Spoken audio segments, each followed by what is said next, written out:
Welcome back to Old Guy REI. We're back again. I can't believe the week went by so fast, Mikey. Thanks again for jumping on with me to talk about our Zoom highlights from our last meeting, which was on the 6th, August 6th. And another great meeting. I was noticing over the for the last several months, we've had about 20 people joining our call week to week. So that's been nice. And some new people have jumped in. We got to see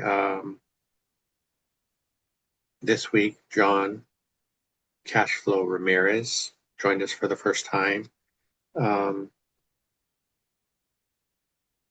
in the beginning of the meeting, we were talking a little bit about the Vegas event and credit card points hacking as a way to make the trip a little bit less expensive. I know you've done quite a bit of that in the past, kind of like Cody. Where have you been able to save money when you do that? Through the Chase system, they have the different cards you can use, and it's rotating categories of cards. But you can use the points from Chase and transfer it into your flight tickets. So you can Chase transfer into United, I believe, and also Southwest.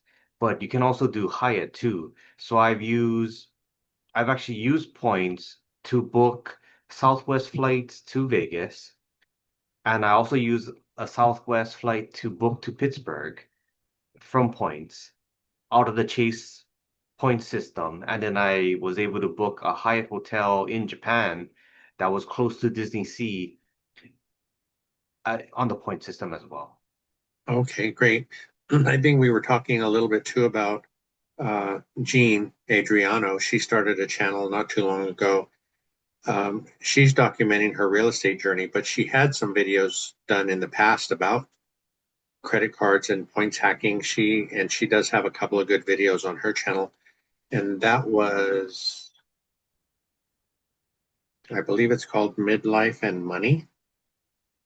Mhm. So if you guys are interested in that kind of thing, and I think she's done a really good job of documenting her journey so far. Her last video was talking about how she lost $6,000 by not knowing something when she first started out. Um, so I like that. She's super honest. She's like us. We're trying to help people get started, but and helping them avoid some of the things we did wrong throughout our journey. And this is, our second journey. So we learned a lot the first time, and obviously we didn't know everything the second time either. But I think the education that we had when we got started the second time really saved us a lot of pain. So um, Like you always say, we don't wish the 5 years of suck. We don't like wish the bad to hear about the bad things. But honestly, it does help us because it reminds us what the 5 years of suck is that the three amigos talk about. So it does harden our stance. Like, yes, let's just grind this out. We know how difficult this is. Just gotta push on through and yeah, and I think it's been proven over. I think our channel is about a year and a half old, and over that time, a lot of people have reached out with questions. And even though we still consider ourselves new investors, we've still been through enough that we can, let people know what we were going through and how we got through it, and came out better on the other side. So definitely a positive thing about starting this channel and our friends starting theirs. Uh, Lindsay Barrientos has her channel. Lynn does investing, and she's been putting out some really cool content about her investing in Gary. She's in California also, and she's actually building an ADU on her property now that she'll be renting out. Uh, so I'm not sure if she has shared any videos recently about the progress of the ADU, but uh, that's going to be really, really cool when she gets it done. She's going to make quite a bit of money on that rent. Looking forward to when she can retire, hopefully soon. Yeah, she's working really hard to get there. She has a pretty stressful job as well. I think she's a nurse and works with some kind of a specialized field, but I'm sure that'll be a relief if she wants to retire soon or not, or maybe just work less hours doing that kind of thing. Whatever she decides, I'm sure it'll be a good decision for her. Along with the points hacking and talking about Vegas, you mentioned the Hyatt as far as Chase is involved. I haven't really checked to see where the Hyatt is in Vegas or if there's one there because everybody was talking about staying close to the strip or excuse me, closer to downtown than on the strip. Um, have you ever gone into that research to see if there was a Hyatt nearby? I didn't see anything nearby. They do on the Chase Point systems, they do have two strip hotels, but when I looked into it, the dates are never available. So I think it's one of those mirage type of things. They list it, but in actuality, trying to secure those dates, you're not able to get them. Okay, and that's a good point because the the ORAD event is in February. It's on President's Day weekend, which coincides with Valentine's Day. So I'm sure it's going to be pretty busy. A lot of the people going are going to go in early during the week and leave the day after the holiday to kind of minimize that hectic travel time.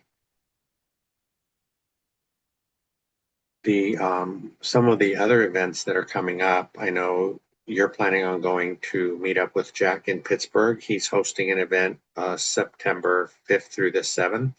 Is that right? Yeah. And it sounds like there's going to be a few of you guys going to that.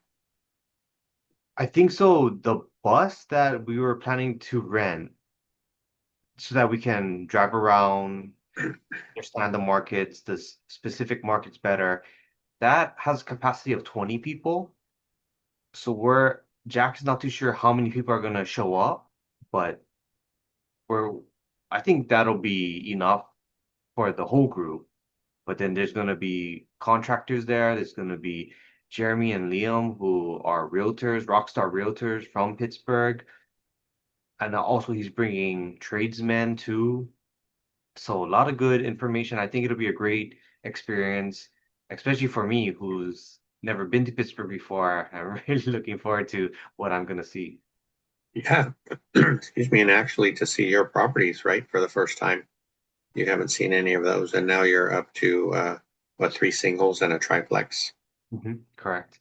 Great. That's going to be a lot of fun. And it seems like a good time of year to go there too. Yeah. Um, I think the next event after that would be BP Con and, Dion's speaking there. And I think that's actually the 5th through the 7th also. But he just released his book last week, and I know several people have purchased it. It's getting great reviews already. And I think today he said it was on the like a bestseller list already. So that was great to hear. There's a lot of value in there.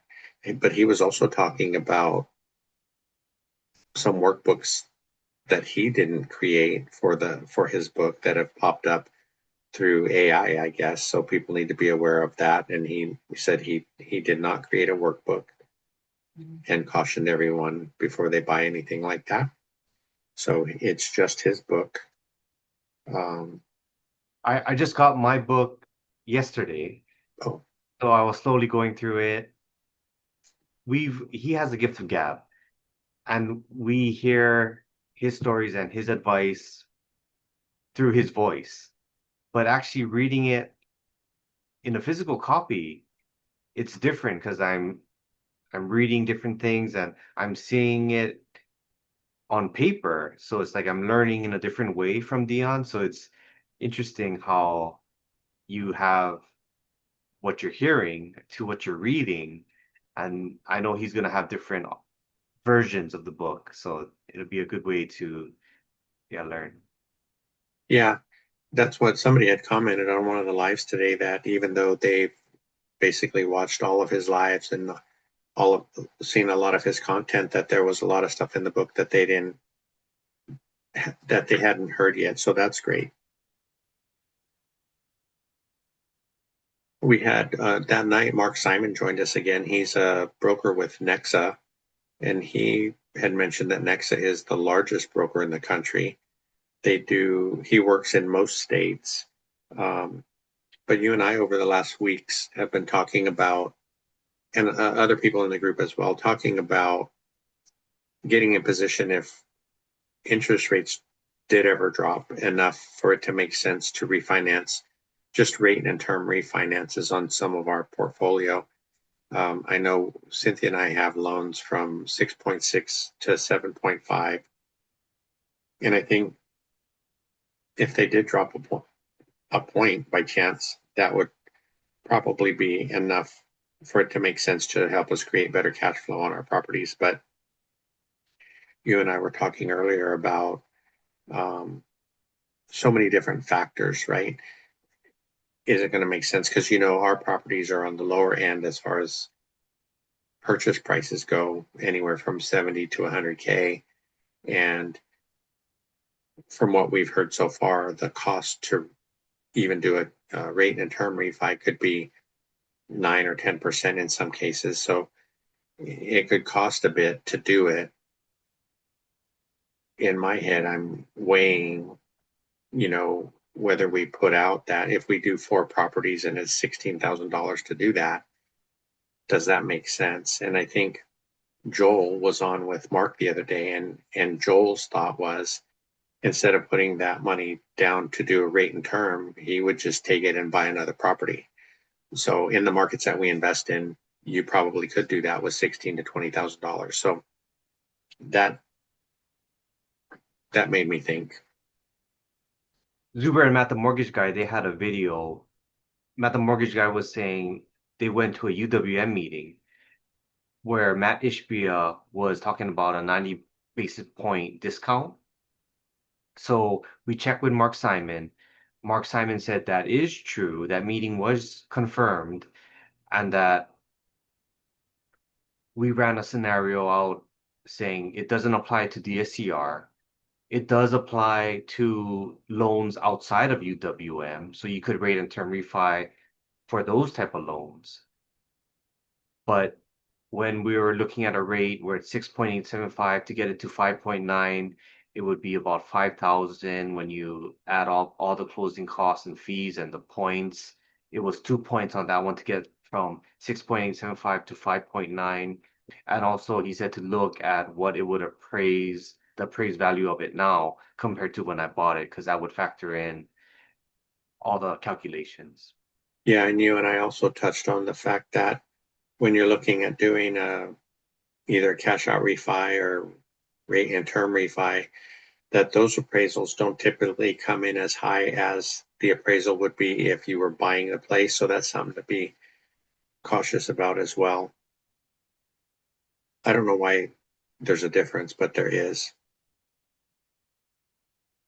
One of the people, Jasek, was on the call with us that night, and he was wondering if it was possible, and I guess it is possible, to set up some kind of a spreadsheet.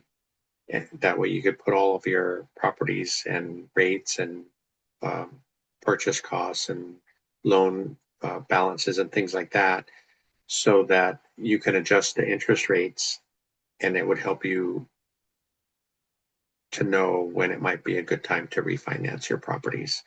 So I thought that was interesting, and that's something I'm going to be playing around with this week too. When Mark was talking about, he was talking about how Nexa has so many different options available that a lot of other lenders might not have access to. Like, I guess it would be considered private money lenders that are looking to put their money someplace, who I guess have less stringent requirements. So again, you and I talked about the fact that we have 3 units that are vacant right now. So when we go out to try to get financing, those might count against us. But in his world, he has lenders that would consider what potential rents would be and put that into the equation, where a big bank or regular mortgage company wouldn't be able to do that. So if anybody wants, we'll try to put his contact information at the end of this video. But he is with Nexa, and they I've worked with another Nexa lender that was referred to us by Jen Stewart, and she was really, really good also. We'll try to get her information in there too. And I think Anna up in Washington worked with another Nexa lender, and she invests in Alabama and Washington State. I'm not sure which one she contacted them about, but yeah, so they're all over the place, and they all seem to be, at least what I've heard so far, they all seem to be really good. I was even referred to a Nexa lender in Hawaii, Oh, talking with them.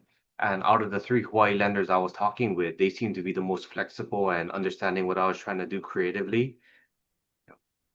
yeah, I think that's one thing that Mark pointed out was they'll actually listen to you and understand where you're at now and where you want to get, and they can help you better that way. And they have a lot more options. That was really cool. Yeah, and just some other things they do. They have done loans in the 50,000 range. I know those lenders are harder to find. I think they lend in 48 states. The only ones they don't is Massachusetts and New York. And for my experience working with Mark, I don't really deal with the underwriters. It's him all the way till the end. So I always appreciated that about him. And Mhm. anytime I have questions, he works, I think, every day because I can message him on Saturdays, Sundays. He's always available. So that's another bonus. Yeah, he's great. I did send him our information for the properties that we would consider refinancing. So hopefully he'll check back in with us this week. Um, there were a couple of crazy thoughts out there during the meeting. Um, somebody asked about what people were going through this week. That was a challenge. And Troy had mentioned that somehow he found out that on one of his properties, he was missing a floor joist. And we weren't sure how that could happen, but that was his challenge. He also mentioned that I believe his tenant hadn't been paying on time. That's something a lot of us have gone through over the last few months. Um, we then jumped over to the question about self-managing out of state versus using a property manager. And again, you and I have talked about that recently. And one of my concerns was, how do you find someone that could just go by the property and maybe take a picture, maybe check and see if there's, abandoned cars or anything that doesn't look right from the exterior. I think you need a pretty good team. Um, and then, moving up a little bit from that is who would you hire to go in and do an inspection for you if you wanted to do like a 6-month inspection just to make sure that the interior is okay. Dion talks about not really being too concerned what's going on the inside because we're not renting it, as long as the exterior is well kept and you're not getting complaints from neighbors or anything. And he shared his video a couple months ago about one of his tenants moved out after 12 or 13 years, and he had to put $8,000 or $9,000 into the rehab. But um, he had been collecting or setting aside his reserves for 13 years, and he didn't even come close to needing it all. So that was good to see.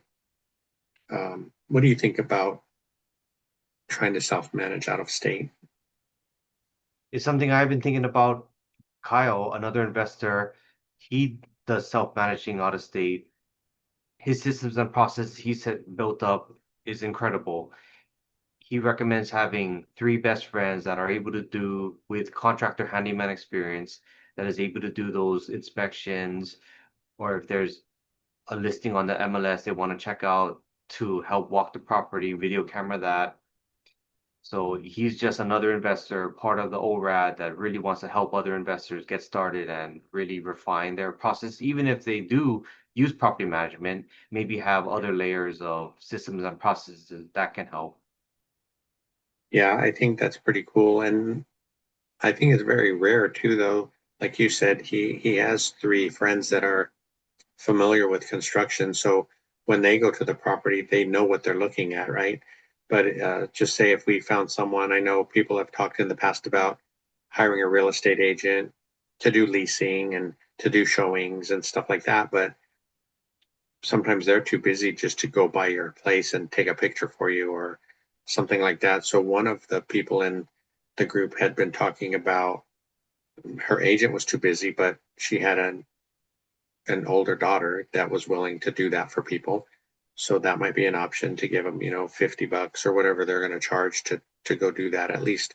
So you have some peace of mind that the place hasn't burned down or flooded or anything like that. I think again, Kyle has a great system in place. Um, but not all of us have those kinds of friends in the places that we invest, right? And even That, Mark talks a little bit about the hybrid management with Hemlane. So it's good to hear other people doing different things. And if we're okay with property management, completely understand because sometimes our jobs might be more demanding. So I understand in that aspect, or maybe they don't want to have that tenant and landlord communication back and forth. yeah. And it does add up if you just look at the cost, right? Because just the Yeah. basic cost of 8 to 10% on our portfolio, that could be $1,000 or $1,200 a month. Um, but then when you consider the fact that you're not actually the one getting the phone calls if there's an emergency or something needs attention fairly quickly, um, I think it'll be a while before we consider trying to self-manage anything. But again, these meetings are very helpful because, like you said, Mark's trying a hybrid version, so we'll be able to see how it works for him. I know, he's in Pittsburgh like you, but if it works in Pittsburgh, it could be something we could use in one of our markets. So we'll be watching.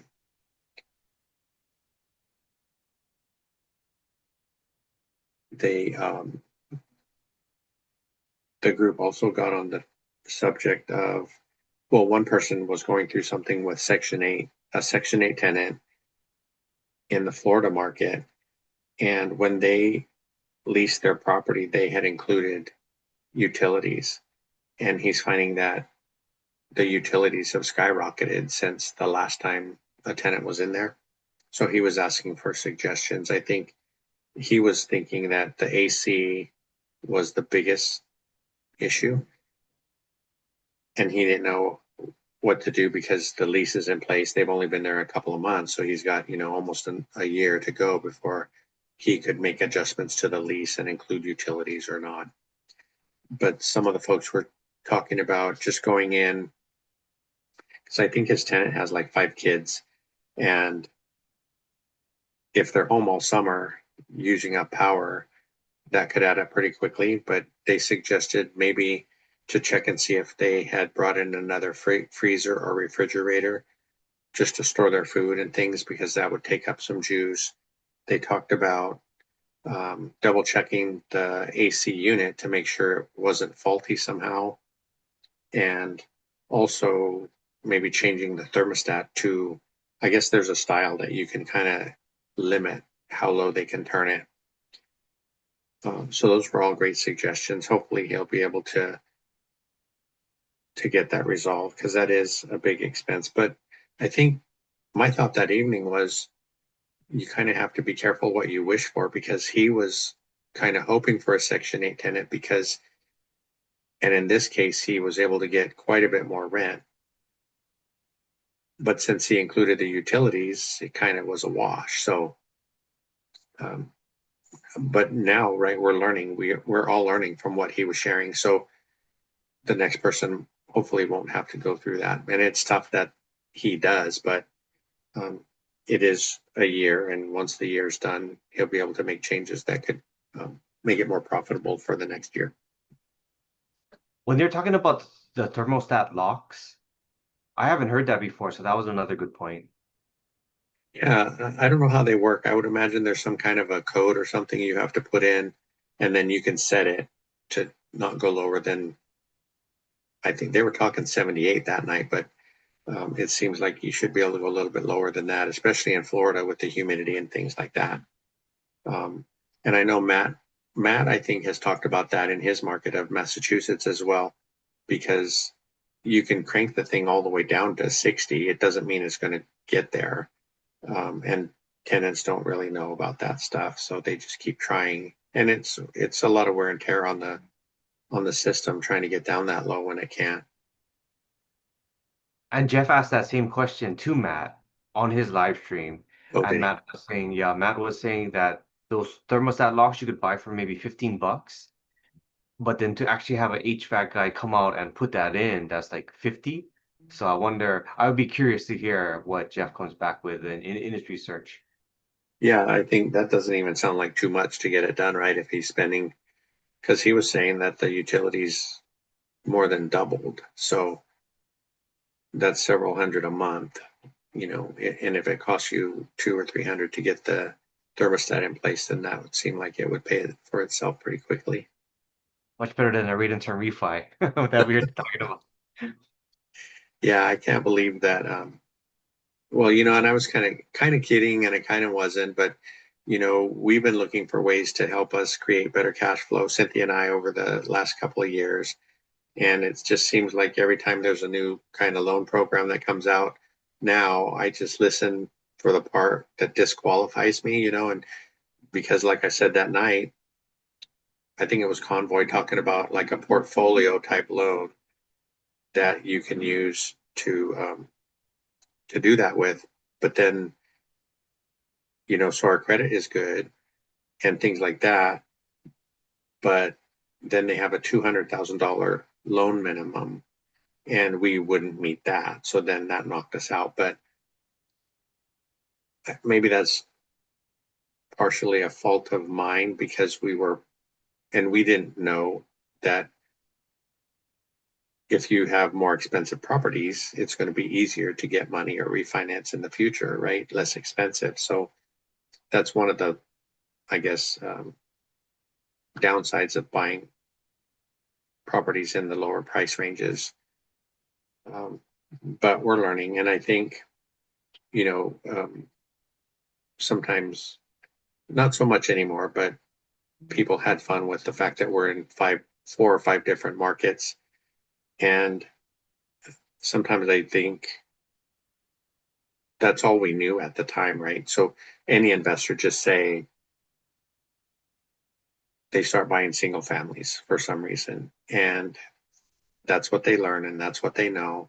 And then in a year or two, they realize that it's more profitable to buy a duplex or a triplex or a fourplex, right? But they've learned all this because that's all they knew in the beginning. That's kind of what I think about in our situation. We started buying turnkeys. They were not all in the same state. So that's what we know. And now we're trying to do the best with what we've started with. And now that we know more, the next thing we purchase hopefully will be better in many ways, better neighborhood, better class of property, um, maybe a larger purchase price because of the lending stuff that we just talked about. But I still wouldn't go back and do anything any different because we have learned a lot. And we hear the hyper locality of different areas where single families only work in that area. But even when we talk about single family versus 2 to 4 residential, there's pros and cons to each. Where 2 to 4, you're gonna have to think about maybe doing landscaping or shared utilities, where the landlord takes on the utility responsibility, so that adds costs, where the single families doesn't. But there's all these different ways to look at it, and Yeah, and like you're right, because and two, depending where you're at, because I imagine in Hawaii you don't really consider freezing winters or anything like you have with your units in Pittsburgh. So there's snow removal in the winter. There's you know, landscaping, like you said, during the summer. And with single family, you don't typically have that because the tenant takes care of all those things. But then if you only had a couple of singles and one of them's vacant, then you're probably going to be paying that mortgage out of your pocket for a month or two. But if you have a duplex or a triplex, the other couple of units will cover the mortgage payment at least until then that one's full. So, like I said, we've learned so much and we're happy that we were able to get started again. Do you have a preference for the next one, or just whatever has the best yield? Well, we're thinking about trying to move up to Washington State. So I have had thoughts of trying to buy a fourplex up there and and actually self-managing it. So that would be something totally new for us. But I think we know some people up there that could help us get that done. So I think that that would be ideal for me, what I think we would want to do next.